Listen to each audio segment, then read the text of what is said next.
লালমনিরহাটের কুলাঘাটে রত্নাই নদীর উপর ২১ কোটি টাকা ব্যয়ে নির্মাণাধীন সেতুর কাজ নির্ধারিত সময় পেরিয়ে তৃতীয় দফায় ঝুলে আছে। প্রকল্পের অগ্রগতি মাত্র ৮৫%। স্থানীয়দের অভিযোগ, সংযোগ সড়কে নিম্নমানের ইট ব্যবহার করা হচ্ছে এবং সরকারি নকশা উপেক্ষা করে সড়ক বাঁকিয়ে নির্মাণ করায় দুর্ঘটনার ঝুঁকি বেড়েছে। পুরনো ঝুঁকিপূর্ণ বেইলি ব্রিজ দিয়ে এখনও যাতায়াত করতে হচ্ছে লালমনিরহাট কুড়িগ্রামের মানুষকে। ঠিকাদারি প্রতিষ্ঠান বলছে কাজ এখনও চূড়ান্ত হয়নি, প্রয়োজনে পরিবর্তন করা হবে।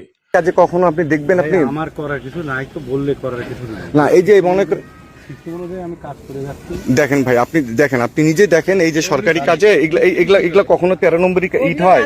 আপনি দেখেন, আপনি ইটগুলো দেখেন ভাইয়া, এই টেস্ট করা হয়েছে। হ্যাঁ, এই টেস্ট করা হয়েছে। টেস্ট কি নাম আপনার? আপনার নাম কি? কি এটা কি নাম? কথা বলি কার সাথে কথা বলবো? আপনি কোন জায়গার ইঞ্জিনিয়ার? হ্যাঁ, এখানে কোথায় অফিস তো আপনার? ইয়া থেকে? কি নাম আপনার? আপনি থাকা অবস্থায় এরকম অনিয়মের দুর্নীতি কাজ হচ্ছে কেন? কি টেস্ট করা আছে? হ্যাঁ, ইট টেস্ট করা আপনার?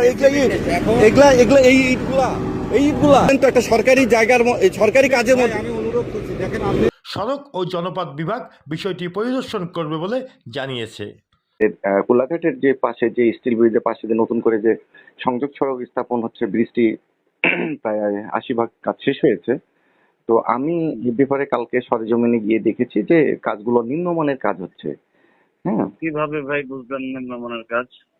যে এখানকার লোকজন সহকারে তারা অভিযোগ করেছে এবং আমি নিজেও গিয়ে দেখেছি যে এখানকার যে ইট আছে একদম, হ্যাঁ, একদম নিম্নমানের ইট, যেটা একদম হাত দিয়ে ভাঙা যায়, সেটা আমি ভিডিও করে নিয়ে এসেছি। আমি কালকে এই কারণে। আচ্ছা ভাই, আপনার সাথে আমি যাবো না, আপনি আসেন অফিসে। হ্যাঁ, জি জি, আপনি আসেন, আমি বললাম আপনার অফিসে আসেন, প্রয়োজনে আপনার সাথে নিয়ে যাবো না হাত দিয়ে ইট। আপনি যেটা বললেন ঠিক আছে, এটা তো আমার আসলে বাস্তবে যেও দেখতে হবে আসলে, যে আপনার বেসিক্যালি হাত দিয়ে ইট ভেঙে যাচ্ছে, জি বিষয়টা এরকম তো হওয়ার কথা না আর কি। হ্যাঁ, জি, এটাই আমি বলতে চাচ্ছি আর কি। স্থানীয়রা দ্রুত মানসম্মত কাজ সম্পন্নের দাবি জানিয়েছেন।